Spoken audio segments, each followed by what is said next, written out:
Anthropic got caught this week quietly downgrading paying customers to a cheaper model and then billing them like they got the expensive one. Internal logs surfaced a tag called Too Dumb to Need Fable.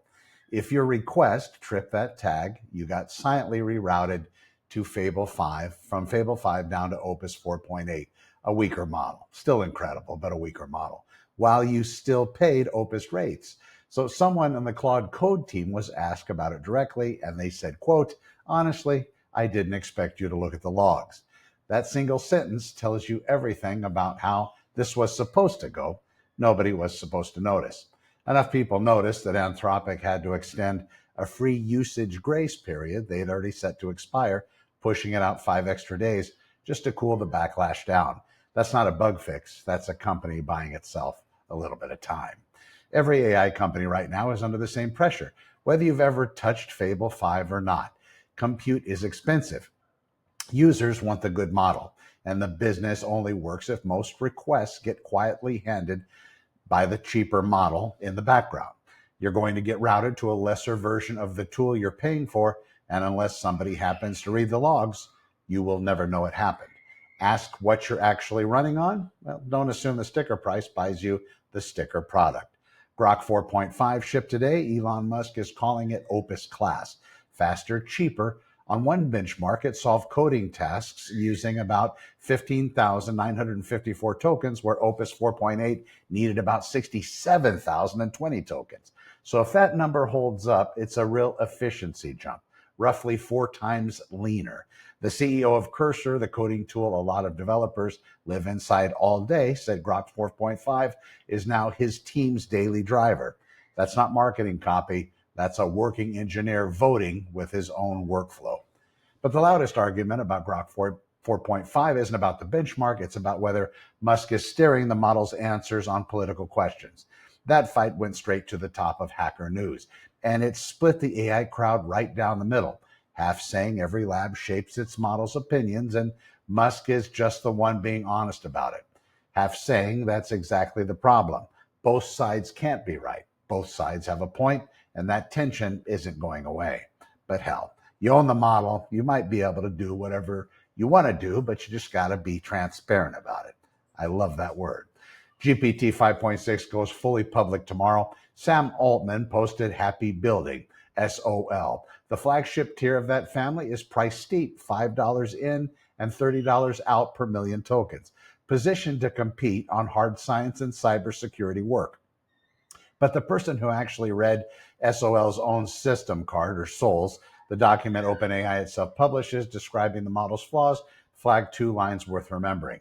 SOL has, quote, an overeager willingness to blow past user restrictions and a line problem. That's not a critic's opinion. That's in OpenAI's own paperwork about their own model. Meanwhile, in China, Zhipu shipped GLM 5.2 this week. That's probably not funny. And the founder got into a direct back and forth with Elon Musk on whether a Chinese lab can now match Anthropic and OpenAI at the frontier. A well-known investor who's watched this space for years called GLM 5.2 a tick below Opus 4.8, right up there with GPT 5.5. And read that carefully. A tick below the best American model isn't a gap anymore. It's a rounding error. And it closes in a few months. If you've been assuming that the American labs have a permanent lead, this is the week that assumption takes a second look. 4 model launches inside 1 week, 3 companies, 2 continents. Every one of them is being sold on capability.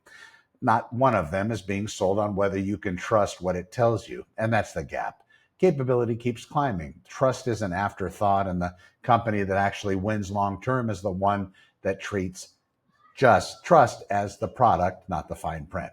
There's a sharper way to think about what any of this means for your own work. And it came from someone who studies how people actually use these tools all day. His argument this week was that the era of clever prompting tricks is already over. The skill that matters now isn't finding the magic phrase that unlocks a better answer. It's treating the model like an employee you actually manage. Give it a real goal, a real spec, a way to check its own work and walk away while it runs. That's a bigger shift than any single model release because it changes what you personally need to get good at, and it has nothing to do with which company wins the benchmark wars. Now, the number that should worry you more than any of that TechCrunch has been keeping a running tally of 2026 tech layoffs that name AI as the reason. It's at about 120,000 people this year. Oracle cut 21,000 jobs. Meta cut about 8,000 and moved roughly 7,000 of those seats into AI roles instead of eliminating them outright, which tells you the shift isn't jobs vanishing into nothing. It's jobs vanishing and reappearing somewhere else. It's a different shape for different people, usually people who already know how to run these tools. Across all 2026 layoffs, 56% now cite AI as a factor. That's not a Silicon Valley problem anymore. That's more than half. I've spent 28 years doing this job, and this way it's always been done. And I'm watching the tools change faster than the industry is willing to admit out loud. The escrow assistant, the loan processor, the title clerk, the transaction coordinator, every one of those roles has a piece of it that a model can now do in seconds. None of those are abstract job categories to me. Those are people I've sat across from at closing tables for nearly 3 decades. Real names, real families, and honest question isn't whether they're coming for pieces of their job. It's already here. The honest question is who's building the muscle to work alongside it before it works around them. And that muscle takes months to build, not the one afternoon most people give it before going back and doing things the old way. Follow the money on who's betting and who's going to last. Bank of America already turned down a financing request from OpenAI once. This week, they reversed course and extended OpenAI a $520 million credit line, right as OpenAI positions itself for a possible IPO. A bank that said no is now saying yes in size to a company that still loses money on every dollar of revenue it brings in. That's not charity. That's a bank deciding it would rather have a seat at the table than watch from the outside when this goes public. Meta shipped something called Muse Image this week. It's a first real image generation model live inside of Meta AI, Instagram, and also WhatsApp. It's a free tier competing directly against the paid tools. Days before that launch, Zuckerberg told his own staff that internal AI agent progress, quote, hasn't really accelerated. So the company ships a flat sheet consumer feature in public while telling its own people behind closed doors that the hardest problem isn't moving. The gap between the public demo and the private admission is the whole AI industry in 1 week condensed into one company. On the other side of the same coin, Anthropic expanded Claude Cowork to mobile and web this week, doubled usage limits through August 5th, sessions that follow you across your phone and your laptop and keep working while you're offline. If you run a small business and you've been waiting for the moment agentic AI tools stop being a demo and start being something you actually hand a task to and walk away, this is closer to that moment than Muse Image is because it's infrastructure, not a filter. Anthropic also published a case study this week on the government of Alberta using Claude to find and patch cybersecurity holes in its own systems, not as an advisor typing up a report for a human to act on later, but as the thing actually doing the remediation work inside live government infrastructure. That's a real government handing a model the keys to its own defenses. Whether you think about a chat bot asking for your face to verify your identity, that same company just proved the model is trusted enough by an actual government to patch its own vulnerabilities unsupervised.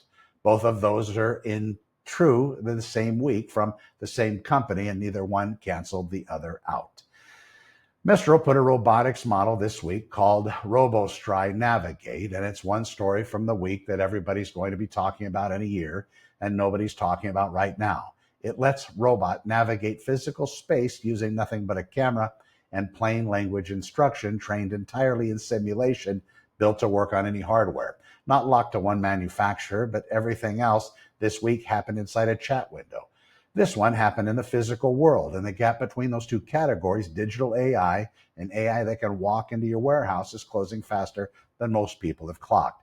Picture a small distribution business, the kind with 3 or 4 guys walking, pallets by hand, telling a robot in plain English to go count what's on shelf 12 and report back. No custom code, no 6-figure integration contract, just a camera and a sentence. That's not next decade. Mistral built it to run on hardware that already exists. Anthropic also rolled out a new policy this week to keep using Claude as a regular consumer. They can now ask you for a government photo ID, a live selfie, a facial geometry scan. the same biometric data a border agent takes just to let you keep talking to a chatbot.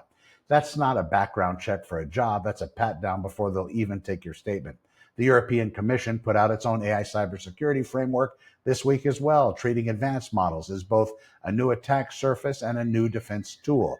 And in Geneva, brand new United Nations AI Commission held its first meeting, co-chaired by a Fortune 500 CEO and a sitting head of state, trying to write global rules before one country locks in its own. Ukraine's government pointed at a whole mess from earlier this year. The export control shutdown that cut off access to Fable 5 for weeks, and the reason they now want to pick up AI models can run without any single vendor holding a kill switch over their own government systems. When a country starts treating which AI company it trusts as a national security decision, the UN starts holding meetings about it and tells you something about where this is all heading. And it isn't paranoia, it's just early. Somebody pointed a 1 week line thought experiment this week that's been chewed on across every AI feed I watch. Take the jump from GPT-3 to where we are now with Fable 5 and GPT-5.6, and then project the same rate of change 5 more years forward. Most people who did the math landed somewhere between awe and real fear about their own spending. Some flagging they're already running $200 to $500 a month just keeping up personally. I don't think the exact number matters. What matters is that almost nobody arguing about it thinks the curve is flattening. Keep that in your back pocket because I'm going to come back to it. Switching lanes here at home. The open home search on Santa Clarita Open Houses is fully live now. Real listings straight off the CRMLS feed. Not a stale export, not a third-party iframe.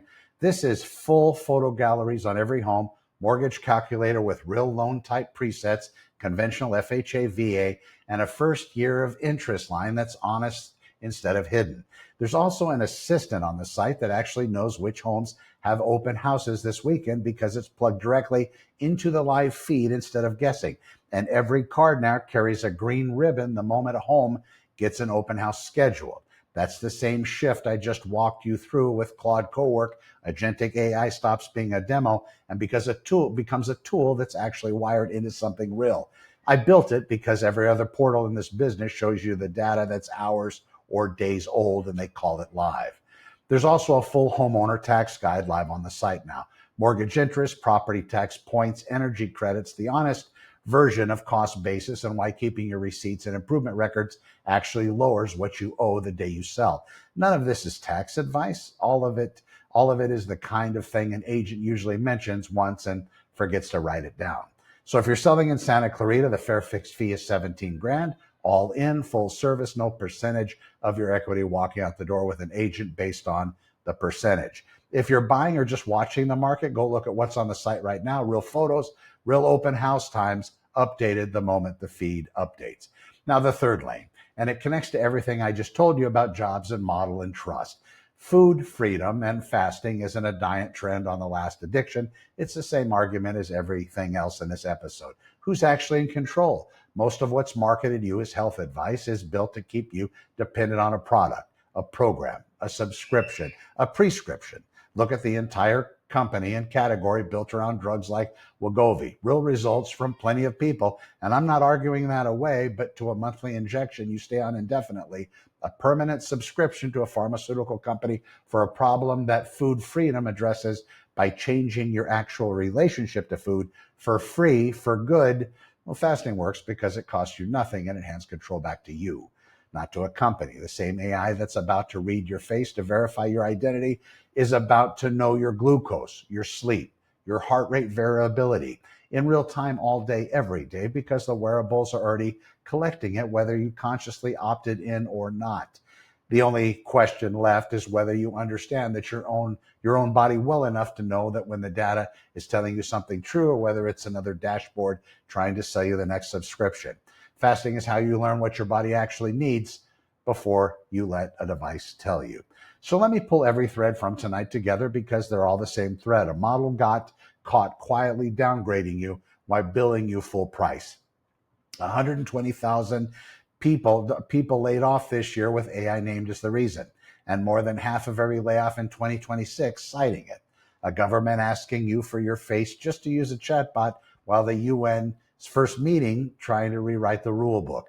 A robot that can now navigate a warehouse with nothing but a camera and a sentence, and a thought experiment making the rounds that says whatever happened between GPT-3 this week is about to happen again 4 more times in the next 5 years.